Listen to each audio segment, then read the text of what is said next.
اللهم صل على سيدنا محمد النبي الأمي الحبيب العالي القدر العظيم الجاه وعلى آله وصحبه وسلم. സ്നേഹമുള്ള മുഅ്മിനീങ്ങളെ, സർവശക്തനായ റബ്ബുൽ ഇസ്സത്ത് അവന്റെ അളവറ്റ അനുഗ്രഹം കൊണ്ട് ഈ പവിത്രമായ പള്ളിയിൽ നമ്മെ എല്ലാം ഒരുമിച്ച് കൂട്ടിയതുപോലെ അള്ളാഹുവിന്റെ അനുഗ്രഹീതമായ സ്വർഗത്തിൽ നമ്മെ എല്ലാം ഒരുമിപ്പിക്കട്ടെ. അടിമകളായ നമ്മളിൽ നിന്ന് ഉടമയായ അള്ളാഹുവിനോട് വന്നുപോയ എല്ലാ തെറ്റുകളും കുറ്റങ്ങളും കാരുണ്യവനായ റബ്ബ് മാപ്പാക്കി തരട്ടെ. ജീവിതത്തിന്റെ അവസാന ശ്വാസം വരെയും സർവശക്തനായ അള്ളാഹുവിനനുസരിച്ചുകൊണ്ട് അള്ളാഹുവിന്റെ ഒരു ഉത്തമനായ അടിമയായി ജീവിച്ച് കലിമത്ത് തൗഹീദ് ചൊല്ലി സന്തോഷത്തോടെ ലോകത്തോട് വിട പറയാൻ പടച്ചവൻ നമുക്കെല്ലാം തൗഫീഖ് നൽകട്ടെ. നമ്മിൽ നിന്ന് മരണപ്പെട്ടു പോയ നമ്മളുടെ എല്ലാ പ്രിയപ്പെട്ടവർക്കും എല്ലാ മുഅ്മിനീങ്ങൾക്കും മുഅ്മിനാത്തുകൾക്കും റബ്ബ് തആല മഗ്ഫിറത്തും മർഹമത്തും പ്രദാനം ചെയ്യട്ടെ. നമ്മിലും നമ്മുടെ പ്രിയപ്പെട്ടവരിലും നമ്മുടെ നാട്ടിലുള്ളവരും വിദേശത്തുള്ളവരിലും ലോകത്തുള്ള മുഴുവൻ മുസ്ലിമീങ്ങളിലും അല്ലാഹു ശാന്തിയും സമാധാനവും ഐശ്വര്യവും സദാ വർഷിക്കട്ടെ. മുഅ്മിനീങ്ങളെ, സഹോദരങ്ങളെ, അല്ലാഹു സുബ്ഹാനഹു വ തആല ഭൂമിയിൽ സൃഷ്ടിച്ചിട്ടുള്ള അവന്റെ കോടാനുകോടി സൃഷ്ടിജാലങ്ങൾ, അതിൽ പലതിനെയും ആദരിക്കേണ്ടതും ബഹുമാനിക്കേണ്ടതും ഒരു വിശ്വാസിയുടെ കടമയാണ്. അള്ളാഹുവിന്റെ സൃഷ്ടികളെല്ലാം ഒരു കാറ്റഗറി അല്ല. അല്ലാഹു തആല അവന്റെ സൃഷ്ടികളിൽ നിന്ന് പല വിഭാഗത്തിനെയും ചിലതിനേക്കാൾ ചിലതിന് ബഹുമാനം കൊടുത്തിട്ടുണ്ട്, ചിലതിനേക്കാൾ ചിലതിന് വലിയ സ്ഥാനം കൊടുത്തിട്ടുണ്ട്. അത് അള്ളാഹുവിന്റെ തർത്തീബാണ്. ആ അള്ളാഹു അങ്ങനെ ആദരിച്ച ബഹുമാനിച്ചതിനെ എല്ലാം അള്ളാഹു താല്പര്യപ്പെടുന്നു. അവന്റെ അടിമകളായ മനുഷ്യരും അതിനെ ബഹുമാനിക്കണം എന്നുള്ളത്. അള്ളാഹുവിന്റെ ഹബീബ് മുഹമ്മദ് മുസ്തഫ സ്വല്ലല്ലാഹു അലൈഹി വഅലാ ആലിഹി വസഹ്ബിഹി വസല്ലം തങ്ങളുടെ ഒരു ഹദീസ് ഉണ്ട്. ഇന്നല്ലാഹ അസ്തഫാ സഫായ മിൻ ഖൽഖിഹി.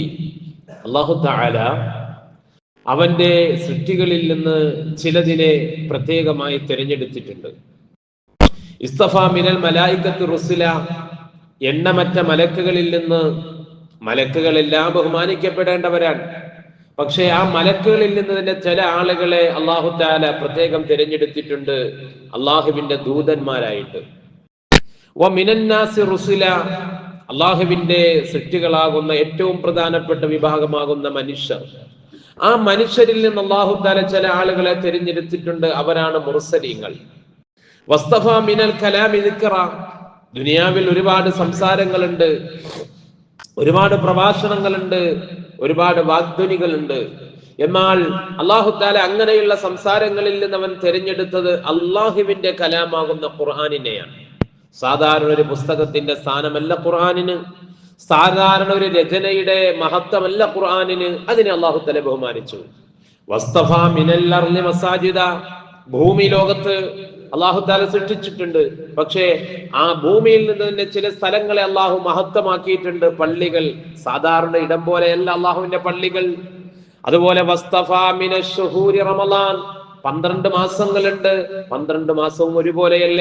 അതിൽ നിന്ന് അല്ലാഹു തആല റമളാനിനെ പവിത്രമാക്കി എടുത്തിട്ടുണ്ട്. വസ്തഫാ മിനൽ അയ്യാമി ജുമുഅ.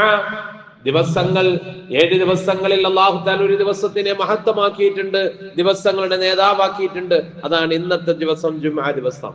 വസ്തഫാ മിനൽ ലയാലി ലൈലത്തുൽ ഖദ്ർ. രാത്രികൾ എല്ലാം ഒരുപോലെയല്ല. ആ രാത്രികളിൽ വെച്ച് ഏറ്റവും ശ്രേഷ്ഠമായ ഒരു രാത്രിയായി അല്ലാഹു തആല ലൈലത്തുൽ ഖദ്റിനെ തിരഞ്ഞെടുത്തു. ഫഅല്ലിമു മാ അല്ലമഹുല്ലാഹ്. ഇത് പറഞ്ഞിട്ട് പരിശുദ്ധ മുസ്തഫായ മുഹമ്മദ് റസൂലുള്ളാഹി സ്വല്ലല്ലാഹു അലൈഹി വസല്ലം പറയുകയാണ്, ഇതിനെല്ലാം അല്ലാഹു ആദരിച്ചിട്ടുണ്ടെങ്കിൽ, ഇതിനെല്ലാം അല്ലാഹു ബഹുമാനിച്ചിട്ടുണ്ടെങ്കിൽ, ഓ മുഅ്മിനീങ്ങളെ, നിങ്ങളും ഇവകളെ ബഹുമാനിക്കണേ. എല്ലാത്തിനെയും ഒരുപോലെ കണ്ടാൽ പോരാ. അള്ളാഹു ബഹുമാനിച്ചതിനെ ബഹുമാനിക്കൽ അത് അള്ളാഹുവിനോടുള്ള ബഹുമാനത്തിന്റെ ആദരവിന്റെ ഭാഗമാണ്. അള്ളാഹു നമുക്കെല്ലാം മനസ്സിലാക്കാൻ തൗഫീഖ് നൽകട്ടെ. ഈ പവിത്രമായ റജബ് മാസം സാധാരണ ഒരു പോലെ മാസം പോലെയല്ല. ഇന്ന ഇദ്ദത്ത ശുഹൂരി ഇൻദല്ലാഹി 12 ശഹ്റൻ ഫീ കിതാബില്ലാഹ്. അല്ലാഹു തആല തന്നെ നിശ്ചയിച്ചതാണ് ഒരു വർഷത്തെ 12 മാസമായിട്ട്. എന്നാൽ ആ 12 മാസങ്ങളിൽ നിന്നും അല്ലാഹു തആല മിൻഹാ അർബഅത്തുൻ ഹുറും, 4 മാസങ്ങളെ പവിത്രമായ മാസമാക്കി എടുത്തിട്ടുണ്ട്. ദുൽഖഅദ, ദുൽഹജ്ജ്, മുഹറം, പിന്നെ റജബ്. ഈ 4 മാസങ്ങൾക്കാണ് അശ്ഹുറുൽ ഹുറും എന്ന് പറയുക. പവിത്രമായ മാസം. എന്താണ് പവിത്രമായ മാസം? യുദ്ധങ്ങൾ ഉണ്ടാകാൻ പാടില്ല, കലാപങ്ങളോ കലഹങ്ങളോ ഉണ്ടാകാൻ പാടില്ല. ലോകത്ത് മനുഷ്യന് സമാധാനത്തോടെ അള്ളാഹുവിന് ഇബാദത്ത് ചെയ്യേണ്ട മാസം. അതാണ് അർബഅത്തുൽ ഹുറും, പവിത്രമായ മാസം. ദുൽഖഅദ, ദുൽഹജ്ജ് മാസങ്ങൾ അള്ളാഹുവിന് വേണ്ടി ഹജ്ജിന് ജനങ്ങൾ യാത്ര ചെയ്യുമ്പോൾ സമാധാനത്തോടെ യുദ്ധങ്ങളോ വാളിന്റെ പെരുമാറ്റങ്ങളോ ഇല്ലാതെ സമാധാനമായിട്ട് ചെയ്യുക.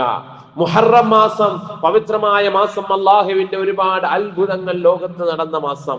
അതുപോലെ റജബ് മാസം, അതിനെയും അള്ളാഹു തആല പവിത്രമായി കണ്ടു. പഴയ കാലങ്ങളിൽ നബി സല്ലല്ലാഹു അലൈഹി വസല്ലമയുടെ നബുവത്തിന് മുമ്പ് തന്നെ റജബ് മാസത്തെ ആളുകൾ പവിത്രമായി കണ്ടു. ആ മാസത്തിലാണ് കൂടുതൽ ആളുകൾ പരിശുദ്ധമായ ഉംറയ്ക്ക് വേണ്ടി മക്കയിൽ എത്തിക്കൊണ്ടിരുന്നത്. ആ സമയത്ത് ആളുകൾക്ക് യാത്രയ്ക്ക് ബുദ്ധിമുട്ടുകളോ പ്രയാസങ്ങളോ ഇല്ലാതെ സമാധാനത്തോടെ ഉംറ ചെയ്തു പോകാൻ വേണ്ടിയാണ് റജബിന് പവിത്രമാക്കിയത്. ഈ മാസങ്ങളെ മുഅ്മിനീങ്ങളായ നമ്മൾ പവിത്രമായി കാണണം. എല്ലാത്തിനെയും അങ്ങനെ.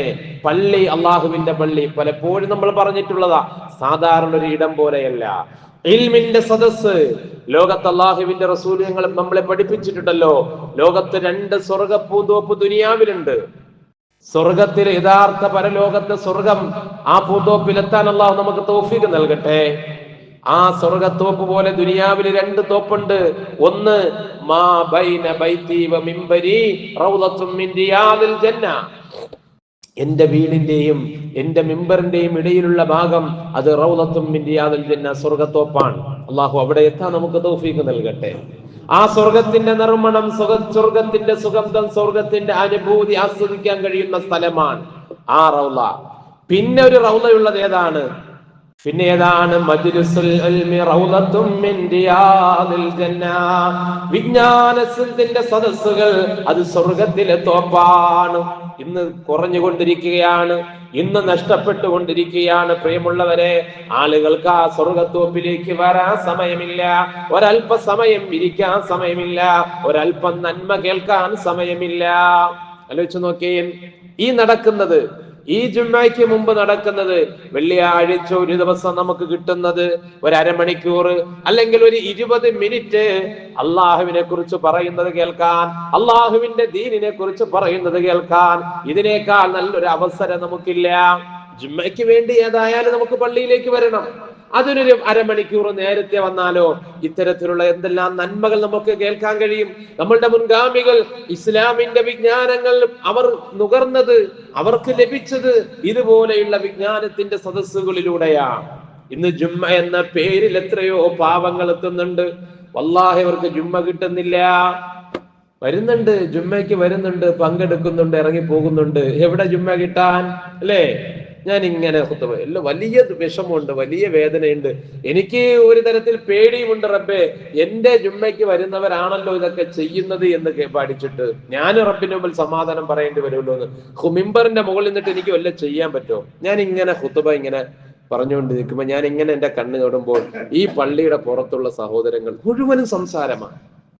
മുഴുവൻ ആളുകളും സംസാരം. പള്ളിക്ക് പുറത്ത്, പള്ളിക്ക് അകത്ത് അൽഹംദുലില്ലാ കുഴപ്പമില്ല, കാരണം ഇവിടെ അല്പ ശബ്ദം എന്തെങ്കിലും ഉണ്ടാക്കിയാലും പരസ്പരം കേൾക്കാൻ കഴിയും. പക്ഷെ പള്ളിയുടെ പുറത്ത് നിൽക്കുന്നവരുണ്ടല്ലോ, ഈ പുറം പള്ളിയിൽ നിൽക്കുന്ന, നമ്മളെ പുറം പള്ളിയിൽ നിൽക്കുന്ന സഹോദരങ്ങള് പലപ്പോഴും കമ്മിറ്റിക്കാർ ഉൾപ്പെടെ, പാവങ്ങൾക്കും ചിലപ്പം പള്ളി പൈസ പിരിക്കുന്നതിന്റെ ബഹളത്തിനിടയിലോ പള്ളിയുടെ കാര്യം പറയുന്നിടയിലോ ഖുതുബ വേണമെന്നുള്ള കാര്യം അവർക്കും ചിലപ്പോൾ മറന്നുപോകും.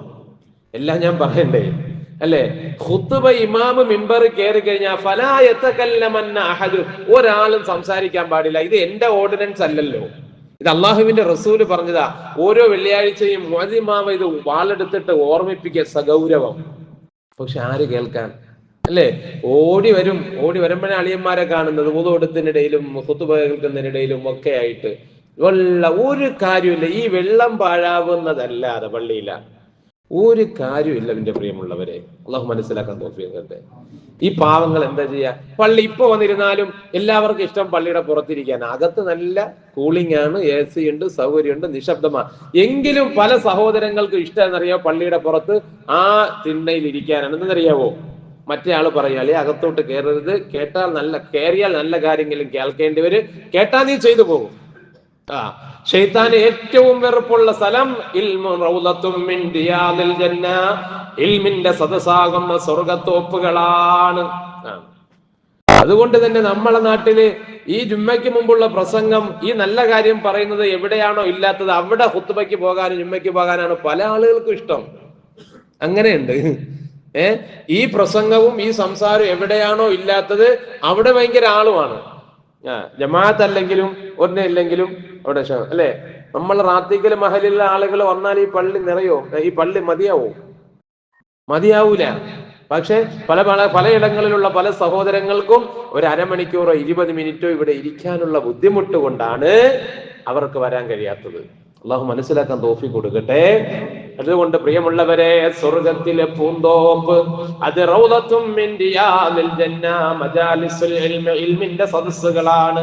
നമ്മളുടെ മുൻഗാമികൾ, നമ്മളുടെ നാടിന് ബറക്കത്തും ഐശ്വര്യം ഉണ്ടായത്, നമ്മളുടെ മുൻഗാമികളുടെ ജീവിതത്തിൽ ദീനിയായ ജീവിതമുണ്ടായത്, നമ്മളുടെ മുൻഗാമികൾക്ക് ദീനിയായ ബോധമുണ്ടായത് ഈ സ്വർഗത്തോപ്പുകളിലൂടെയാണ്. അത് നഷ്ടപ്പെട്ടപ്പോഴല്ലേ നമ്മളുടെ പുതിയ തലമുറയ്ക്ക് ആരെയാണ് ബഹുമാനിക്കേണ്ടതെന്നറിയില്ല, എന്തിനെയാണ് ബഹുമാനിക്കേണ്ടതെന്നറിയില്ല, ഏതിനെയാണ് ആദരിക്കേണ്ടതെന്നറിയില്ല. അതുകൊണ്ട് ഇൽമിന്റെ സദസ്സ് ഏറ്റവും പ്രധാനമാണ്. പള്ളിയുടെ പുറത്തിരിക്കുന്ന സഹോദരങ്ങൾ ദയവ് ചെയ്ത് പള്ളിയിൽ ജുമ്മയ്ക്ക് വേണ്ടി ജുമ്മയുടെ മഹത്വം കിട്ടാൻ, ഈ ജുമ്മയുടെ ദിവസത്തിൽ പറയുന്ന നല്ല കാര്യങ്ങൾ ഒരു 2 നിമിഷം കേൾക്കാൻ താല്പര്യമുണ്ടെങ്കിൽ അവർ പള്ളിയുടെ അകത്തേക്ക് വരണം. ഇവിടെ ഇരുന്നിട്ട് സ്ഥലം പിന്നെ ബാക്കി ഇല്ലെങ്കിലല്ലേ, ഇവിടെ നിറഞ്ഞു പോയാലല്ലേ നമുക്ക് പുറത്തേക്ക് ഇരിക്കേണ്ടതുള്ളൂ. അത് നമ്മളെ ഇരുത്താത്ത ഒരാള് പിശാചാണ്. അള്ളാഹു മനസ്സിലാക്കാൻ തൗഫീഖ് നൽകട്ടെ. ഇൽമിന്റെ സദസ്സുകളിൽ, നന്മയുടെ സദസ്സുകളിൽ അടുത്തിരിക്കുന്നവരോട് അള്ളാഹുവിന് വലിയ ഇഷ്ടമാണ്. അള്ളാഹുവിന്റെ ഹബീബ് മുഹമ്മദ് മുസ്തഫ സ്വല്ലല്ലാഹു അലൈഹി വസല്ലം ഹദീസ് കാണാം. 3 ആളുകൾ നബിതങ്ങളുടെ സദസ്സിലേക്ക് വരികയാണ്. നബിതങ്ങൾ വാദ് പറഞ്ഞുകൊണ്ടിരിക്കുന്ന സദസ്സിലേക്ക്, മദീന പള്ളിയിലേക്ക് 3 ആളുകൾ കടന്നു വന്നു. ഒരാള് നോക്കുമ്പോൾ മുമ്പിൽ സ്ഥലമുണ്ട്, നേരെ വന്ന് ആ നബിതങ്ങളുടെ സദസ്സിന്റെ തൊട്ട് മുന്നിൽ ഇരുന്നു. ഒരാള് ആളുകൾ ആരെങ്കിലും കാണില്ലേ? അങ്ങനെ ചില ആൾക്ക് നാണമുണ്ട്, ലജ്ജ ഭയങ്കര. അതുകൊണ്ട് ആരും എന്നെ കാണണ്ടെന്ന് വിചാരിച്ചിട്ട് സദസ്സിന്റെ ഏറ്റവും പിറകിലിരുന്നു. 3-മത്തെ ആള് വന്ന് എത്തി നോക്കിയിട്ട് തിരിച്ചുപോയി. ഉടനെ റൂഹുൽ അമീൻ മലക്ക് ജിബ്രീൽ അലൈഹിസ്സലാത്തു വസ്സലാം തിരുനബിയുടെ സാന്നിധ്യത്തിൽ വന്നുകൊണ്ട് പറഞ്ഞു, നബിയെ, ഒരു വഹയുണ്ട് നബിയെ, 3 ആളുകളെ കുറിച്ച് അല്ലാഹു പറയാൻ പറഞ്ഞു. 3 ആളുകളെ കുറിച്ച് സദസ്സിനോട് പറയാൻ അള്ളാഹു കൽപ്പിച്ചിട്ടുണ്ട്. 3 ആളുകൾ അങ്ങയുടെ സദസ്സിലേക്ക് വന്നതാണ്. ഒരാള് അള്ളാഹുവിലേക്ക് അഭയം പ്രാപിച്ചു. ആ ഇൽമിന്റെ നല്ല മനോഹരമായ സദസ്സ് കണ്ടപ്പോൾ അവിടത്തെ അതരങ്ങളിൽ നിന്ന് അടർന്നു വീഴുന്ന വിജ്ഞാനത്തിന്റെ മുത്തുകൾ കേൾക്കാൻ സദസ്സിന്റെ മുമ്പിലേക്ക് കടന്നു വന്ന നബിയെ, അള്ളാഹു അദ്ദേഹത്തിന് അഭയം കൊടുത്തു. അള്ളാഹു അദ്ദേഹത്തെ ചേർത്ത് പിടിച്ചു. 2-മത്തെ ആള് ഇസ്തഹ്യ, അവൻ ലജ്ജിച്ചു പിന്മാറി സദസ്സിന്റെ പിറകിലിരുന്നു. അള്ളാഹു അവനെ തൊട്ടും ലജ്ജിച്ചു. അള്ളാഹു അവനെ ശ്രദ്ധിക്കുന്നില്ല. അള്ളാഹുവിന് അവൻ അഭയം കിട്ടിയിട്ടില്ല. 3-മത്തെ ആള് ഇതെന്താ പറയുന്നെന്ന് പോലും നോക്കാതെ അവൻ തിരിഞ്ഞു പോയി. അള്ളാഹു അവനെ തൊട്ടും പിന്തിരിഞ്ഞു കളഞ്ഞു. നബിയെ, ഇത് സദസ്സിനോട് പറയണേ നബിയെ. അതുകൊണ്ട് എന്റെ പ്രിയമുള്ള മുഅ്മിനീങ്ങളെ, ഇത് ചെറിയ കാര്യമല്ല. ഇൽമിന്റെ സദസ്സ് അത് ബഹുമാനിക്കേണ്ട സദസ്സുകളാണ്. ആര് പറയുന്നു എന്നുള്ളതല്ല, അവിടെ എന്താണ് പറയുന്നുള്ളത് നമ്മൾ ശ്രദ്ധിക്കേണ്ടതാണ്, മനസ്സിലാക്കേണ്ടതാണ്. അല്ലാഹു തആല ഇൽമു നമുക്ക് നിറച്ചു തരുമാറാകട്ടെ. അറിവുള്ളവർക്കല്ലേ ബോധമുണ്ടാവുകയുള്ളൂ. ബോധമാണ് ഈമാനിന്റെ ഏറ്റവും പ്രധാനപ്പെട്ട കാര്യം. വിവരമുണ്ടാകണം, ബോധമുണ്ടാകണം. ബഹുമാനിക്കേണ്ടതിനെ ബഹുമാനിക്കണം. ഏറ്റവും ബഹുമാനിക്കാൻ അർഹൻ മനുഷ്യരല്ലേ? പ്രായത്തിൽ മൂത്തവർ അല്ലേ? മനുഷ്യരെ തന്നെ അള്ളാഹു ബഹുമാനിച്ചിട്ടുണ്ട്. വലഖദ് കറംനാ ബനി ആദം. ആദമിന്റെ മക്കൾ, അവൻ മുസ്ലിം ആകണമെന്നില്ല. അത് ഹിന്ദു ആകട്ടെ, ക്രിസ്ത്യാനി ആകട്ടെ, മതമുള്ളവരാകട്ടെ, മതമില്ലാത്തവരാകട്ടെ, എല്ലാവരെയും ബഹുമാനിക്കണമെന്ന് ഖുർആനിന്റെ പ്രഖ്യാപനമാണ്. ആലോചിച്ചു നോക്കി. ഇസ്ലാമിന്റെ മാനവികത അവിടെയാണ്. അവിടെ മനുഷ്യനെ ബഹുമാനിക്കാൻ അവൻ ആദമിന്റെ മക്കളായാൽ മതി. മുസ്ലിം ആവണമെന്നില്ല. എല്ലാവരെയും ആലോചിച്ച് നോക്കി, മതം നോക്കിയിട്ട് തല്ലിക്കൊല്ലുന്ന ഒരു കാലത്താണ് നമ്മൾ ഖുർആനിന്റെ പ്രഖ്യാപനം, മനുഷ്യനെ നിങ്ങൾ ആദരിക്കണേ. പാലക്കാട് നമ്മളുടെ കൊച്ചു കേരളത്തിലല്ലേ ഒരു പാവപ്പെട്ട അതിഥി തൊഴിലാളിയായ മനുഷ്യനെ അവൻ ബംഗ്ലാദേശിയാണെന്ന് പറഞ്ഞുകൊണ്ട് പട്ടിയെ തല്ലുന്നത് പോലെ ക്രൂരമായി തല്ലിക്കുന്നത്? ഒരു അതിഥിയാണ് അദ്ദേഹം. നമ്മൾ പറയുന്ന അതിഥി തൊഴിലാളി എന്നാണ് ഇസ്ലാമിന്റെ കൽപ്പന.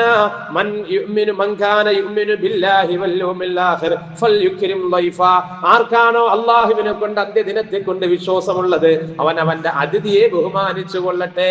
നമ്മളുടെ നാട്ടിലേക്ക് വരുന്ന അന്യ സംസ്ഥാനക്കാരെ അവർ നമ്മളുടെ അതിഥികളാണ്, അവർ നമ്മളുടെ തൊഴിലാളികളാണ്. നമ്മളുടെ ജീവിതത്തിന്റെ പലതിനും അവരെ കൊണ്ട് നമുക്ക് ഉപയോഗമുണ്ട്.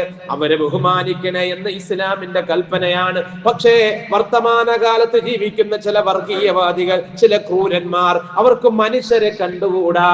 അവർക്ക് മൃഗങ്ങളോടാണ് താല്പര്യം കൂടുതൽ. മനുഷ്യനെ കണ്ടാൽ അവൻ മനുഷ്യന്റെ മതം നോക്കും, മനുഷ്യന്റെ ജാതി നോക്കും. എന്നിട്ട് അവൻ ഇഷ്ടപ്പെടാത്തവനാണെങ്കിൽ ആ മതം നോക്കിയിട്ട് അവനെ ക്രൂരമായി തല്ലിക്കൊല്ലും. ഉത്തരേന്ത്യയിൽ ദിവസവും നമ്മൾ കണ്ടുകൊണ്ടിരിക്കുന്ന കാഴ്ച അത് കേരളത്തിലും തുടങ്ങിയിട്ടുണ്ട് എന്നുള്ളത് നമുക്ക് വലിയ ആശങ്കയുണ്ടാക്കുന്നതാണ്. നമ്മളുടെ കേരളത്തിലോ മതം നോക്കിയിട്ട് അവന്റെ വർണ്ണവും നോക്കിയിട്ട് തല്ലിക്കൊല്ലാൻ തുടങ്ങിയിട്ടുണ്ട്. ഇതിനെതിരെയും നമ്മൾ ശക്തമായി പ്രതിഷേധിക്കേണ്ടവരാണ്. അതുകൊണ്ട് മനുഷ്യത്വം, മാനവികത അതൊരു മുസ്ലിമിന്റെ ജീവിതത്തിൽ ഇഴക്കി ചേർത്തതാണ്. അതുകൊണ്ട് നമുക്ക് ഉറക്കെ പ്രഖ്യാപിക്കാം, മനുഷ്യരെല്ലാവരും ഒരുപോലെയാണ്. അത് മുസ്ലിമാകട്ടെ അമുസ്ലിമാകട്ടെ, ഈമാനുള്ളവനാകട്ടെ ഈമാൻ ഇല്ലാത്തവനാകട്ടെ, മതമുള്ളവനാകട്ടെ മതമില്ലാത്തവനാകട്ടെ. വലഖദ് ആദമിന്റെ മക്കളെ മുഴുവനും നമ്മൾ ബഹുമാനിച്ചിരിക്കുന്നു. അതുകൊണ്ട് അവരെ എല്ലാം ബഹുമാനത്തോടു കൂടി തന്നെ കാണണം. ഒരാളിന്റെ മരിച്ചവന്റെ ഖബറിനെ പോലും ബഹുമാനിക്കണമെന്ന് ഇസ്ലാം പഠിപ്പിച്ചല്ലോ. മരിച്ചു കഴിഞ്ഞാൽ എല്ലാം കഴിഞ്ഞെന്നല്ല, ആ മയ്യത്തിനെ ബഹുമാനിക്കണം. മയ്യത്തിന് പ്രയാസമുണ്ടാക്കുന്നൊന്നും ചെയ്യാൻ പാടില്ല. മയ്യത്തിന്റെ ബഹുമാനത്തിന് വിഘാതമാകുന്ന ഒന്നും ചെയ്യാൻ പാടില്ല. ഒരൊറ്റ ഹദീസും കൂടി പറയട്ടെ. ഇതുമായി ബന്ധപ്പെട്ടപ്പോൾ സാധു കണ്ടൊരു ഹദീസാണ്, നിങ്ങളിൽ ഒരാള് ഒരു തീക്കട്ടയുടെ മേൽ ചെന്നിരുന്നിട്ട് അവന്റെ വസ്ത്രമൊക്കെ കരിഞ്ഞ് കത്തിപ്പോയി, അവന്റെ ശരീരവും കത്തുന്നത് ഒരു ഖബറിന്റെ മേൽ ഇരിക്കുന്നതിനേക്കാൾ അവന് ഉത്തമമാണ് എന്ന് പറഞ്ഞാൽ, ഒരു മനുഷ്യന്റെ ഖബറിനെ ബഹുമാനിക്കണം. ആ ഖബറിന്റെ മേൽ ഇരിക്കാൻ പാടില്ല, ആ ഖബറിനെ ചവിട്ടി കടന്നു പോകാൻ പാടില്ല.